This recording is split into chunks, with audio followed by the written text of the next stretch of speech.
40 lulusan mengikuti wisuda keempat Prodi S1 Keperawatan dan wisuda kelima Prodi D3 Kebidanan Stikes Avaita Medika Tabanan. Wisudawan dan wisudawati diharapkan mampu mengamalkan ilmu yang diperoleh di bangku kuliah demi mengabdi kepada masyarakat dan menjaga nama baik alma mater. Sejak berdiri pada tahun 2009, Stikes Avaita Medika Tabanan sudah mewisuda 145 sarjana keperawatan dan 159 bidan ahli media kebidanan. Pada tahun ini, Stikes Avaita Medika Tabanan kembali mewisuda 40 orang, dengan rincian 3 orang prodi dari S1 Keperawatan dan 9 orang dari prodi D3 Kebidanan. Dalam wisuda kali ini, IPK tertinggi diraih oleh Niwayan Alit Puspadewi dengan IPK 3,82 dari prodi S1 Keperawatan. Dan pada prodi D3 Kebidanan, lulusan terbaik diraih oleh Ninyoman Dian Pratiwi dengan IPK 3,27. Ketua Stikes Avaita Medika Tabanan, Wayan Surke berharap para lulusan tahun ini mampu mengikuti jejak yang telah sukses dan bekerja di instansi pemerintah maupun swasta, serta unit pelayanan kesehatan di berbagai bidang. Khusus untuk bidan, nanti akan berusaha mendapatkan pekerjaan. Mudah-mudahan setelah kita wisuda, nanti mereka memperoleh tempat bekerja sesuai dengan bidang keahliannya.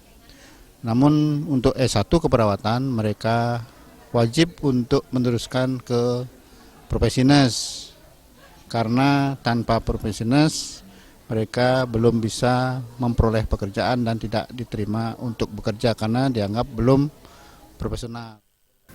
Kepala Stikes Avaita Medika Tabanan juga menghimbau alumnus bisa lebih meningkatkan kemampuan dan terus belajar di dunia kerja, karena wisuda bukan akhir dari perjalanan menuntut ilmu, melainkan awal dari proses pembelajaran baru menuntut ilmu di dunia kerja.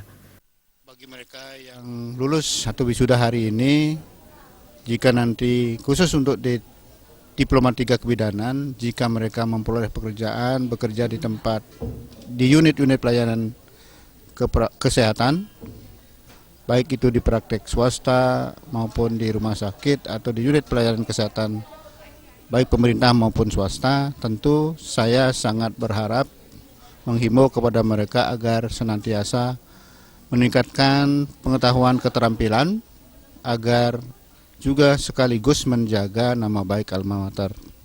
Karena pada mereka lah institusi meletakkan atau menugaskan seolah-olah kita menugaskan, tetapi dengan sendirinya akan melekat. Kalau mereka bekerja baik, tentu institusi akan mendapat nama baik juga. Dalam rangka lebih meningkatkan mutu pendidikan, Stikes Avaita Medika didukung oleh tenaga non-kependidikan dan tenaga kependidikan dosen tetap kualifikasi S2 sebanyak 10 orang, S1 4 orang, dan pada tahun 2016 sedang dalam proses pendidikan S2 sebanyak 3 orang. Pada saat ini, Stikes Avaita Medika Tabanan juga berupaya meningkatkan kualitas pelayanan kepada masyarakat, khususnya mahasiswa, dengan mengintegrasikan penerapan sistem e-kampus pada proses pendaftaran mahasiswa baru dengan sistem online. Yudi Partana,